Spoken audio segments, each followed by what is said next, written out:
Assalamualaikum warahmatullahi taala wabarakatuh. Alhamdulillahirabbil alamin wa bihi nasta'in wa la umuri dunya waddin. Wassalatu wassalamu ala asrofil anbiya wal mursalin sayyidina Muhammadin wa ala alihi wasallim ajma'in amma ba'd.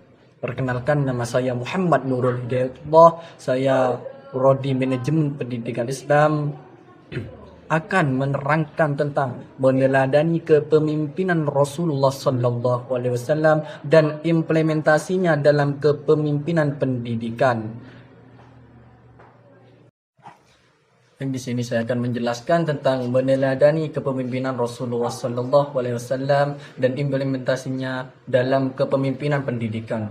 Rasulullah Sallallahu Alaihi Wasallam adalah sosok pemimpin yang sejati yang tidak hanya berhasil memimpin umat dalam urusan agama, akan tetapi juga dalam kehidupan sosial, politik, dan pendidikan. Kepemimpinan beliau berdasarkan pada nilai-nilai moral, spiritual, dan kemanusiaan yang universal. Dalam konteks kepemimpinan pendidikan, teladan Rasulullah dapat menjadi dasar dalam membentuk pemimpin yang berintegritas, bijaksana, dan berorientasi pada kemaslahatan bersama.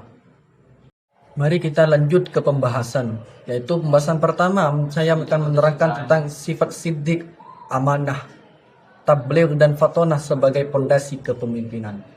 4 sifat utama Rasulullah yaitu siddiq yang artinya jujur, amanah yang artinya dapat dipercaya, tabligh yang dapat menyampaikan kebenaran, dan fatonah yaitu cerdas, merupakan fondasi kepemimpinan yang kuat. Seorang pemimpin pendidikan yang jujur akan menumbuhkan percayaan dari guru, siswa, dan masyarakat. Amanah menjadikan pemimpin bertanggung jawab terhadap tugas dan keputusan yang diambil. Sedangkan tabligh mengajarkan pentingnya komunikasi yang transparan dan efektif dalam menyampaikan visi pendidikan. Sedangkan fatonah sendiri menunjukkan kecerdasan dan kebijaksanaan dalam memecahkan masalah serta mengambil keputusan yang berhak pada kemajuan pendidikan. Keempat sifat ini harus menjadi pedoman etika profesionalitas bagi setiap pemimpin lembaga pendidikan.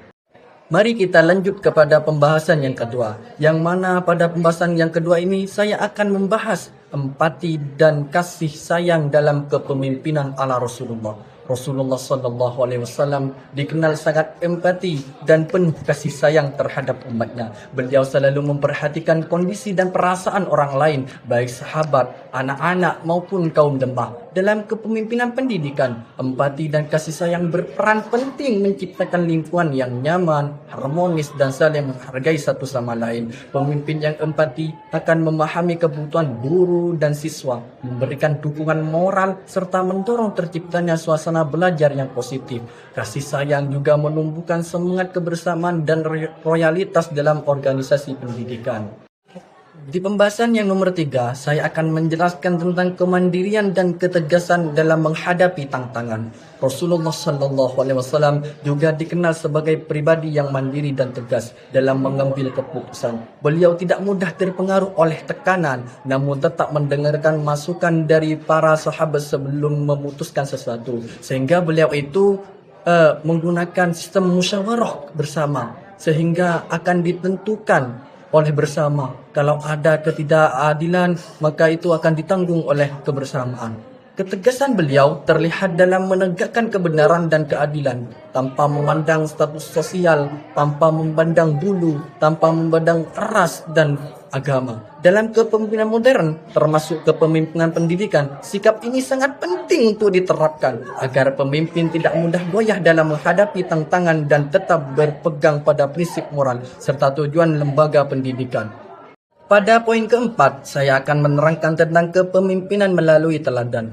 Salah satu kekuatan terbesar Rasulullah Sallallahu Alaihi Wasallam tidak lain tidak bukan adalah kepemimpinan melalui teladan uswatun hasanah, yang mana diriwayatkan oleh para perawi hadis seperti Al-Baihaqi dan Ahmad, yang berbunyi innama bu'ithu liutammima makarimal akhlaq, yang artinya itu sesungguhnya aku diutus untuk menyempurnakan akhlak yang mulia. Beliau tidak hanya memerintahkan tetapi juga menunjukkan contoh nyata dalam berperilaku sehari-hari, baik dalam bekerja keras, disiplin, maupun berakhlak mulia. Dalam dunia pendidikan, pemimpin yang menjadi teladan akan lebih dihormati dan diikuti. Keteladanan dan integritas, kedisiplinan dan tanggung jawab menjadi inspirasi bagi guru dan siswa untuk meneladani nilai-nilai tersebut dalam keseharian mereka.